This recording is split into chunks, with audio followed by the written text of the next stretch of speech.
talking to people can seem a lot more complicated to most people than it really is.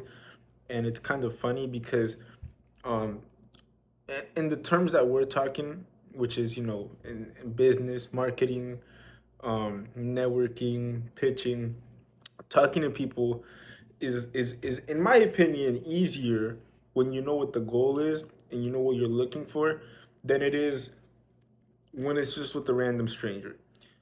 Reason being, when you already have a goal, when you already understand, you know, am I trying to close this person? Am I trying to find this person a problem that I can solve for this person?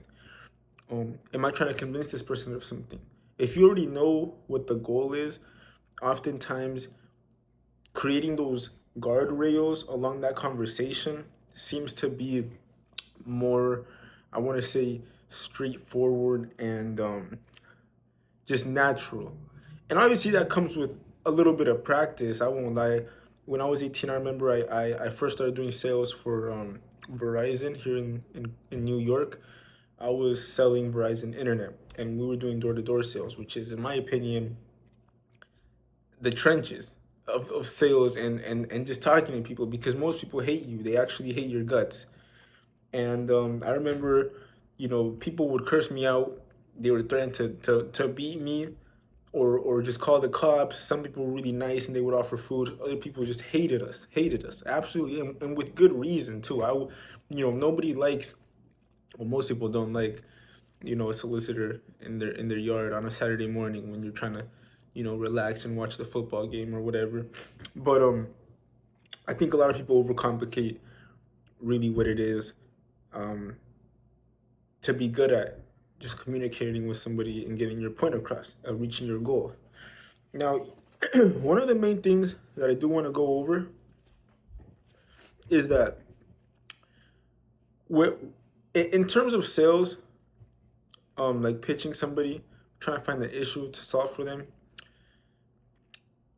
you got to realize and already accept within you that there's a big chance that you won't make it. You got to get that out of the way. You got to get it out of the way that they're not going to like you, because that's a possibility. You got to get it out of the way that they might not understand you. They might have the problem and you might have the solution. They might just not like who you are. They might not like the way you talk. They might not like the way you look. And once you can get that out of the way, and you're just coming forward like, look, this is what I got. This is my point. It makes it so much easier. And yeah, a lot of people like to play the emotional game and connect and, kind of, become friends with the person, create this, and that can work for different people. But everybody's different at the end of the day. And me personally, when I'm pitching somebody or um, during a transaction or something, I I like to keep it light and serious. You know what I'm saying? Like, I might make a joke, I might laugh, I might keep it lighthearted.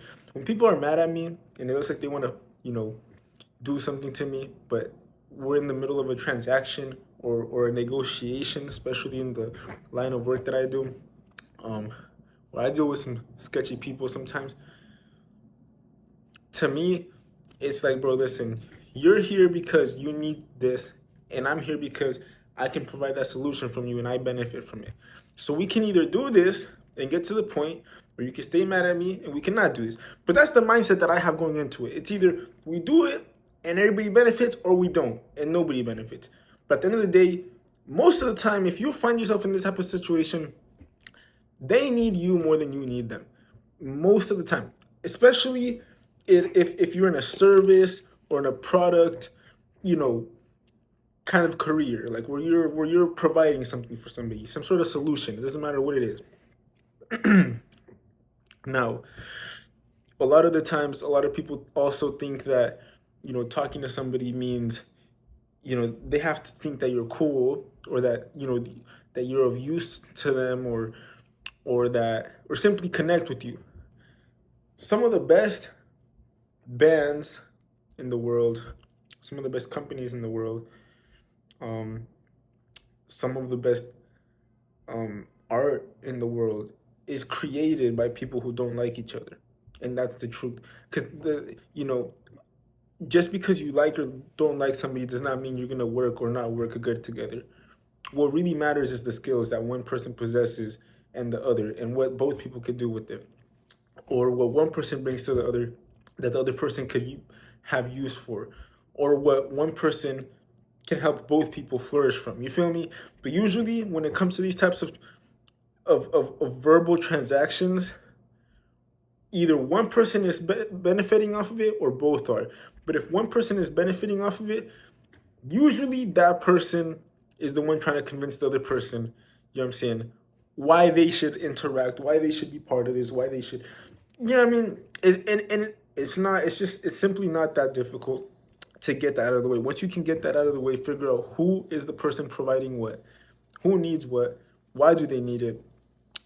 It's so much easier to to to have those conversations, to have those negotiations, you know, because you already know where this is going. You know where this is going and you know the outcomes. Once you know the outcomes and you know where it's going, you can place the guardrails. Once you got the guardrails, you know the outcome, you know where it's going, you either end up coming out of it winning or you come out of it losing. You feel me? It's really simple. I don't really necessarily try to make friends with everybody. I talk to people every day, new faces every day, making transactions, sales transactions, purchase transactions.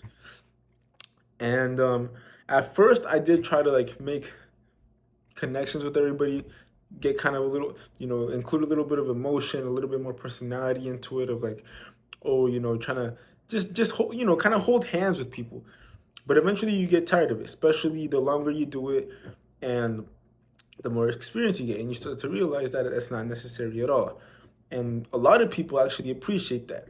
A lot of people don't want to be bothered. They don't want to be asked personal questions. You know, they don't want to be. They don't want to feel like you're digging into them. Like you gotta realize like a lot of times you're a stranger to these people.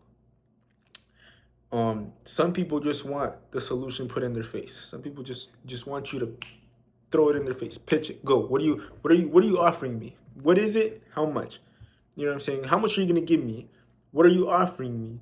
What do you bring to the table? Like some most people actually enjoy that and reciprocate off of that better than if you were to, like, for example, start asking them, how's your day going, with how's your kids, or you got kids, or but nobody cares about it. They know you don't care, you know you don't care, nobody cares. All right, you can skip the chit chat. It makes it a lot easier. It makes you realize, like, people, it's a numbers game with people. And this sounds a little bit inhumane, a little bit disconnected, but that's just what it is. It's a numbers game. Some people are gonna like you and some don't. And oftentimes does not matter about what you say or how you said it. It's just who you are. They either like you or they don't. And another thing you got to consider is some people might be going through something that you don't know about. And if you try to get them to like you while their parents just died, that's impossible. They're just not going to like you. You feel me? Like, you can't. Some people, you just catch them at the wrong time.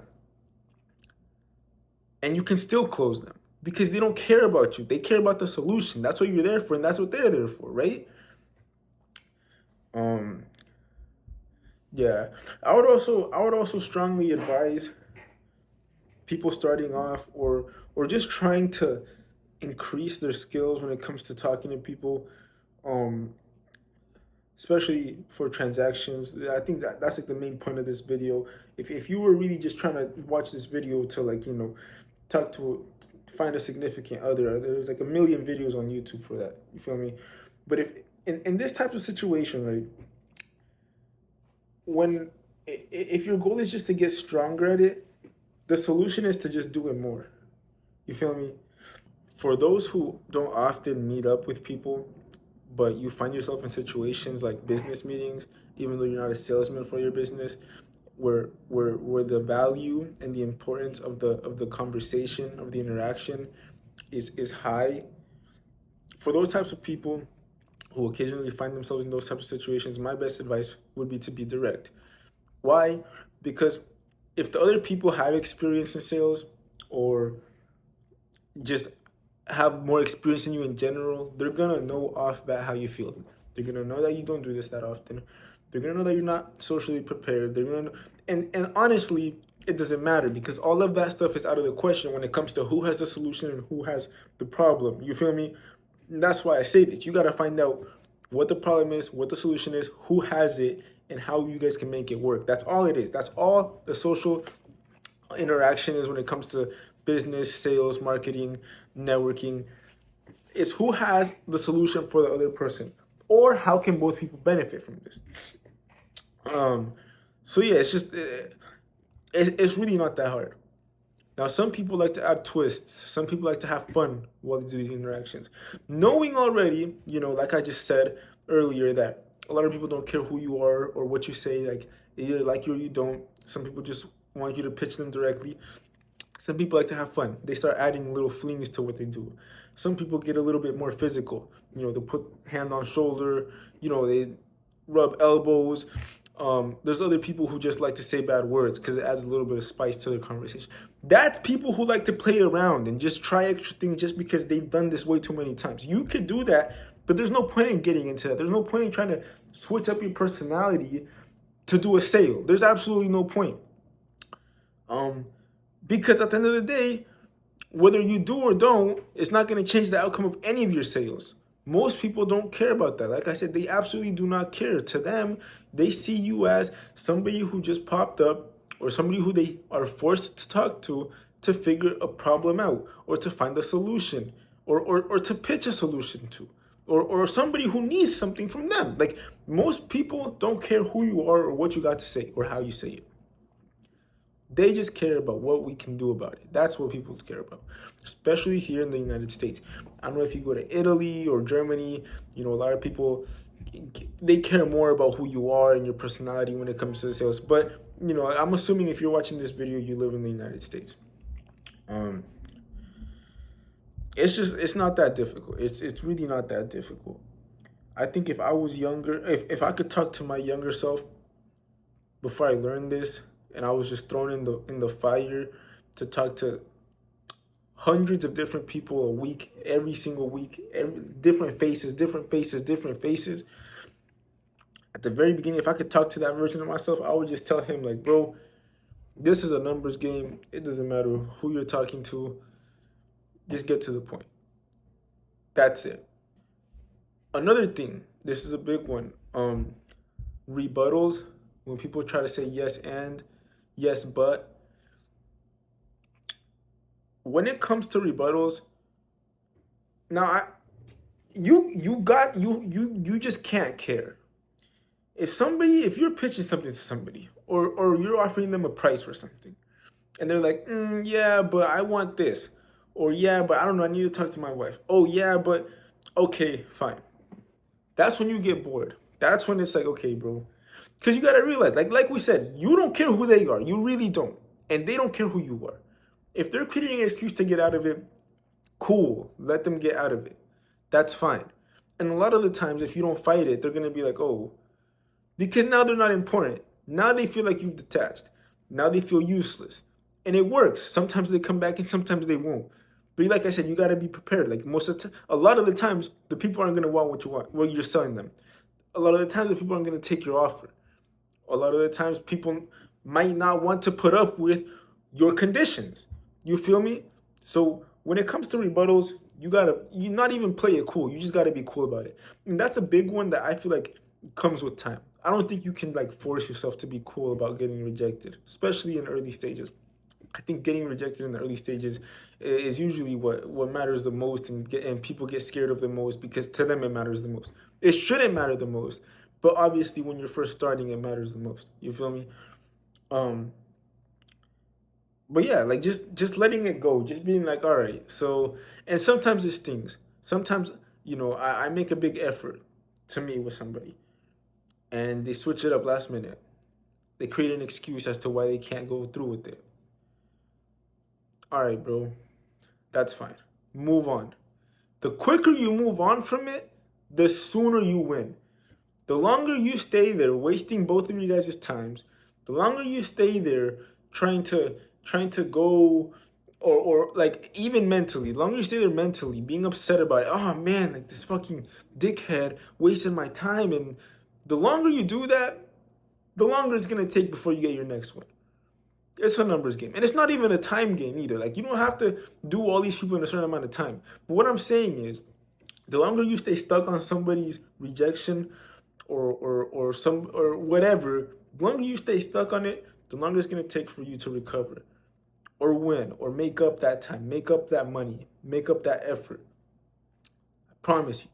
It is never worth dwelling about it. It happens. It's gonna happen a million times. It's never gonna stop happening. It doesn't matter how good of a salesman you are. It's never gonna stop happening. Um, Sometimes you want to network with somebody. They don't like you. That's fine. All right. There's 8 billion people on the planet. You think one person is gonna solve your issues? No. There's 8 billion people on the planet. 8 billion different people who could possibly have the solution to your problems or possibly have a problem that you have the solution to. You feel me? But yeah, I hope this video helped. I do guidance. I help people scale their businesses, especially when it comes to the social parts of it. And my Instagram is Emmanuel.lvx. That's Emmanuel with 2 M's. If you guys want to tap in with me, I have details below in the bio as well.